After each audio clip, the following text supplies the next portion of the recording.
You've seen him steal scenes on Seinfeld, host game shows, and light up Broadway. Now John O'Hurley is turning those career moments into a one-man show with music and stories. He shared how entertaining people started at a very early age. Oh, what a stirring little anthem of wellness. Elaine!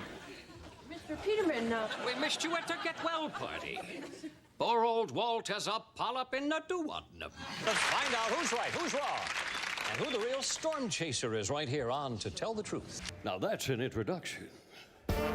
Mr. Clown, Mr. Clown. John, what kind of kid were you growing up? In other words, if I went back to your playground at the elementary school and said to kids, you know John O'Hurley, do you know he's an actor? Would they say, what? Or would they say, that figures? They would say that figures. I was always, let me say, pensive and poetic. And even better than that, my earliest memories were of being 3 years old and having large people standing over me, all asking the same question, what do you want to be when you grow up?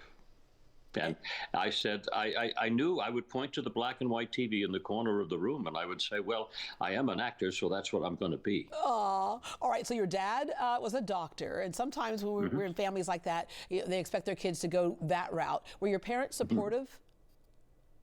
Yes and no. You know, I think from, they were suburban people. Dad was, as you mentioned, a surgeon, and my mother was in love with a surgeon. And I think, I think out of a sense of protection, they wanted to keep me safe from the lure of Hollywood. And all they knew of Hollywood was what they read in the National Enquirer every week. So a parent would be naturally skittish about letting their child wander off into the golden paths of Hollywood. Okay, with that said, you got your BA in theater, but one of your early jobs was a male dancer at Studio 54. And might I say, you're a silver fox, so you still got it today? I think that's a rumor. I was like, were you acting or are you really doing the job there? All right, you have been one of those actors who has been able to enjoy such a wide range of different types of jobs within the business. We know, like with your TV soap operas, All My Children, Young and the Restless, two of the biggest. Yes, I did have a period of about 10 years where I was Mr. Daytime, where I did just about everything you possibly could do. I was the original twin brothers on Daytime back then. And the thing with soap operas, I actually did a couple of scenes on them, and what I realized is that they move at such a fast pace, and it takes a whole nother skill level to be able to pull those off. Well, you learn very quickly that your memory is a muscle and you have to exercise it. And I don't know that I have that muscle still working in me right now, but I remember having to memorize as many as 100 pages a day because I was playing two characters. Wow. I just had a line like, do you want your bill now? That was about it for me. Okay, when it comes to the game shows, hosting a whole nother thing, let's dip into, you are a person who seems like when you met an opportunity, you would take it.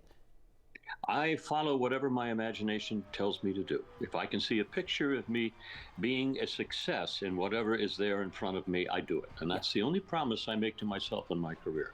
So my career really is a culmination of all of these experiences that I saw in my imagination and said, okay, I've got to do them. Yeah, but that's the reason why it's the only way God can talk to me. And that's the reason why you've been part of so many slices of our lives. I mean, Family Feud, To Tell the Truth, competition shows, Dancing with the Stars. And people really loved you to the point where they demanded you come back.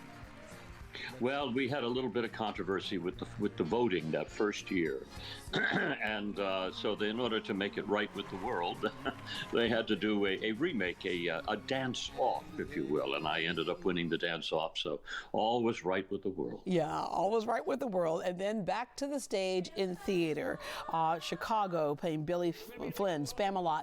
When it comes to comparing the mediums, like from TV to the stage to film, there are some differences. What is it you love about theater in particular? Well, I love theater because it is the most, I hate to use this fluffy word, organic, but basically it's what it is. It just, the conductor's baton will drop at 8:05 at night, and you can't, there's no second take. You're there and you know something that the audience doesn't know, and that is that they will be standing on their feet cheering in 2.5 hours, which is a special secret to be able to reveal to them slowly but surely. And it's something I enjoy every single night. night. And then the best part about it is that at 10:45 at night, I'm sitting down to my dinner at the best restaurant in New York. We have great restaurants here in Houston. We're known as the foodie capital you of sure the do. country. Yeah. So, and the great thing about theater too is, of course, you have that immediate feedback. But then there's another area that you've been prominent in that I think a lot of times aspiring actors overlook, and that is voiceovers. Yeah, I've had a really lucky career. I think it was because of the eccentricities of Jay Peterman on Seinfeld. I think that the animated world took a shine really to the vocal styles of Peterman, and they wrote a lot of characters. SpongeBob, I'm King Neptune, and Phineas and Ferb, I'm Mayor Doofenshmirtz, and a whole series of others. And they continue and continue. And the nice thing about animation is it just goes on and on and on. Yeah, but so do sitcoms like Seinfeld. It's playing somewhere, probably right this very minute. What was that experience like for you? Because it was, held as one of the most successful sitcoms of all time. Well, thank you. Yes, it was, and I mean, every time I went to Seinfeld, I felt like I was walking into St. Peter's Basilica. It was, this grand old environment that everybody had such deep respect for, and you knew that whatever you were doing was something that you would be watching with your grandchildren. And I can't say that about anything else I've done, that it would be blessed with that kind of permanence. Yeah, and you were also blessed with you're an enigma. I mean, there are so many talents in you. You are a classically trained singer, a self-taught pianist. You do you've released albums before. And so all of those stories, those experiences are going to be a part of John O'Hurley, Man with Standards. And it's going to be a really interesting kind of, kind of performance on part of it, but part of it also is just sharing stories. Explain to people what this one-man show will consist of. It's a one-man musical. I've used the stories of the 50s and the 60s, Mancini, Sinatra, all those songs, Moon River. I took all of these songs and I used them to underscore the funny stories of my life and the profoundly silly things that I have done in my career. Some of them good, some of them I just want to slap myself in the face and say, what were you thinking? But regardless, I grew up in a time around the standards, the songs that we call, from the Great American Songbook. And I was also lucky enough to grow up around men and women who had standards. So we called them ladies and gentlemen.